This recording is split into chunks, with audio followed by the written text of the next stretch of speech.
warahmatullahi wabarakatuh. Perkenalkan, nama saya Priyan Rizky Sugianto. Saya mahasiswa IAIN Sultan Amai Gorontalo, Fakultas Ilmu Tarbiyah dan Keguruan, jurusan Manajemen Pendidikan Islam. Baik, maksud dan tujuan saya membuat video ini yaitu untuk memenuhi tugas saya pada mata kuliah Bahasa Indonesia oleh dosen pengampu Bapak Salman Alade MPD. Di video kali ini saya akan meresensi sebuah buku, yang dimana judul resensi saya yaitu Gantunglah Impianmu untuk Langkah Menggapainya. Jadi buku yang saya pilih yaitu yang berjudul Buku 5 cm, penulisnya Doni Dirgantoro, penerbit PT Gramedia Widya Sarama, dan diterbitkan pada bulan Agustus tahun 2015, cetakan ke-33. Jumlah halaman buku ini terdapat 381 halaman. Buku 5 cm ditulis oleh Doni Dirgantoro. Doni Dirgantoro lahir di Jakarta 27 Oktober 1978. Ia menghabiskan seluruh waktu masa kecilnya hingga besar di Jakarta. Menyelesaikan masa putih abu-abunya di SMU 6 Jakarta, kemudian ia melanjutkan studinya di STI Perbanas, Jakarta. Ia adalah mahasiswa aktif di kampusnya. Pada tahun 2001, ia akhirnya menyelesaikan studinya dan ia bekerja di salah satu bank swasta yang menjadi bagian dari struktur manajerial. Kegemaran menulis dan membaca sudah ada sejak ia mulai dapat mengetahui menulis dan membaca. Doni Dirgantoro adalah orang yang biasa saja yang terus berjuang untuk impiannya menjadi seorang penulis. Pada tahun 2008, ia memutuskan untuk meninggalkan pekerjaannya di salah satu bank swasta dan menjadi seorang penulis. 5 cm adalah pengalaman pribadinya bersama sahabat-sahabatnya mendaki puncak Mahameru, yang kemudian ia tuangkan ke dalam tulisannya. Tepat pada 21 Mei 2005, dan dengan izin dari Maha Kuasa akhirnya buku ini diterbitkan untuk pertama kalinya. Dan buku 5 cm ini telah difilmkan di layar lebar di seluruh Indonesia pada 12 Desember 2012. Buku 5 cm ini adalah buku yang bercerita tentang petualang. Buku 5 cm ini menceritakan tentang perjalanan 5 orang sahabat dekat yang ingin menguji ikatan persahabatan mereka dengan mendaki puncak Mahameru bersama-sama. Kelima sahabat ini terdiri dari Ariel, Riani, Zafran, Ian, dan Genta. Kelima sahabat ini memiliki sifat, karakter yang unik dan berbeda-beda. Yang pertama ada Ariel. Ariel merupakan sosok yang paling ganteng di antara mereka. Badannya besar dan berotot. Ariel adalah orang yang sporty dan orang yang simpel-simpel saja. Ariel menjadi kebanggaan di antara teman-temannya karena hanya dia yang bisa tenang, pembawaannya banyak senyum dan jarang hilaf. Kemudian ada Riani. Riani merupakan satu-satu wanita yang ada di antara mereka. Ia sangat cerdas. Riani adalah seorang aktivis kampus.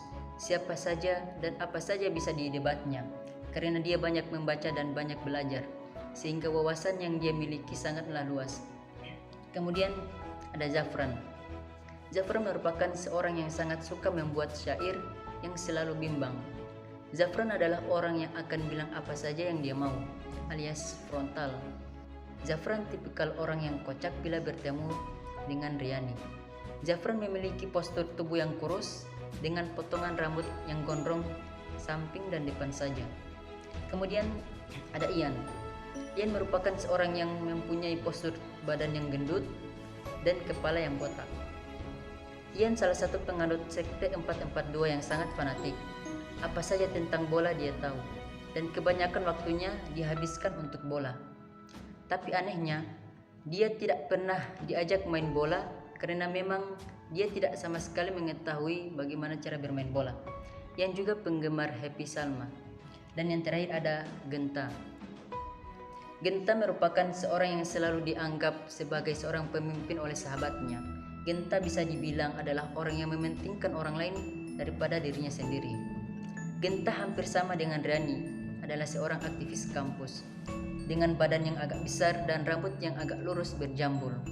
Di kampusnya, Genta merupakan asisten dosen yang paling favorit.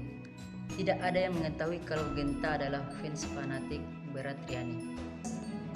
Kelima sahabat ini sudah kenal sejak lama. Mereka sudah menjalin persahabatan selama 7 tahun lamanya. Semua dijalankan dengan bersama. Mereka selalu berkumpul bareng, bermain bersama, apapun dilakukan bersama. Sungguh seperti Power Rangers. 7 tahun menghabiskan waktu bersama dengan orang-orang yang sama. Maka wajarlah mereka merasa jenuh, bosan, hambar, dan mulai merasa ada yang kurang. Suatu hari, kelima sahabat ini berkumpul di rumah Genta. Setelah asik bermain, makan, ngobrol bersama, sampai datang waktu di mana mereka semua terdiam dan masing-masing dari mereka merasa jenuh. Kemudian salah satu dari mereka, yaitu Genta, mengusulkan bahwa mereka harus menyembunyikan diri satu sama lain dan tidak boleh berkomunikasi. Bukan untuk selamanya, tapi hanya untuk 3 bulan saja. Dia mengusulkan bahwa dengan begini, setiap dari mereka akan punya waktu untuk fokus membenahi diri, mengejar cita-cita, dan melihat dunia lain di luar daripada tongkrongan mereka, karena selama ini mereka selalu bergantung satu sama lain. Awalnya ide Genta ini ditentang oleh Riani, tapi akhirnya mereka semua setuju karena usul Genta ada masuk akalnya juga. Mereka percaya dengan memisahkan diri satu sama lain akan memberikan ruang dan waktu bagi mereka untuk fokus mengejar target yang sudah lama mereka ingin capai. Selama 3 bulan berlangsung, banyak perubahan dari mereka. Ian yang sudah memutuskan untuk menyelesaikan skripsinya, hingga pada akhirnya Ian lulus dengan usaha dan kerja kerasnya. Ariel yang akhirnya bisa menemukan seorang wanita pujaan hatinya. Riani yang dalam 1 bulan magang sampai pada akhirnya dia bisa memegang 1 liputan. Genta yang sibuk dengan event organisasinya dan kesuksesan dalam menjalankan usahanya. Dan Zafran yang semakin mendalami ilmu sastranya. Betapa bahagianya mereka ketika mendapatkan SMS dari Genta, yang dimana artinya seminggu lagi mereka akan bertemu dan berkumpul. Mereka akan bertemu dan berkumpul di stasiun Senen jam 2 siang dengan membawa beberapa peralatan seperti senter, baterai, obat, sendal, sepatu, baju hangat, kacamata, dan makanan. Genta juga menyuruh kepada sahabat-sahabatnya untuk olahraga kecil-kecilan, terutama buat Ian. Semua sahabatnya bertanya-tanya kemana Genta akan mengajak mereka. Tepat hari di mana mereka akan berkumpul di stasiun, selain kelima sahabat ini, ada adik Ariel yang bernama Dinda yang ikut serta dengan mereka. Kehadiran Dinda tentunya akan menambah ramai perjalanan mereka. Setelah semuanya berkumpul di stasiun, semuanya berpelukan, melepas rindu satu sama lain. Setelah menunggu beberapa jam, akhirnya kereta yang akan mereka naiki sudah tiba. Kereta ekonomi Mata Remaja siap melayani mereka dari Jakarta ke Malang. Selama di perjalanan, mereka melihat pemandangan yang sungguh menakjubkan dan luar biasa indah. Di kereta, mereka semua masih bertanya-tanya, Genta akan mengajak mereka kemana. Setelah melakukan perjalanan seharian penuh, akhirnya mereka sampai di stasiun Malang, yang kemudian melanjutkan perjalanan mereka menuju puncak Mahameru dengan menggunakan jeep. Malam telah tiba, dan mereka pun telah sampai di desa Ranupane, yaitu desa terakhir. Mereka tidak bisa melanjutkan perjalanan menggunakan jeep. Akhirnya, mereka mulai berjalan mencari tempat untuk menginap pada malam itu.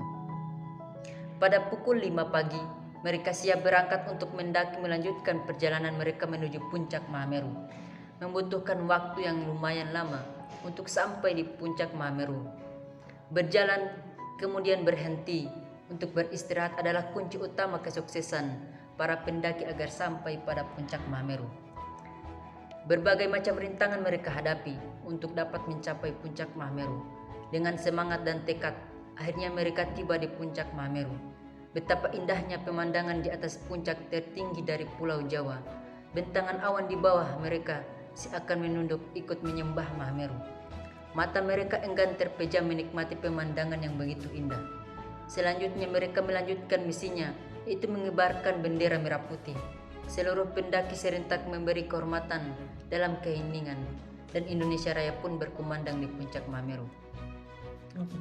Baik, itulah cerita singkat dari buku 5 cm.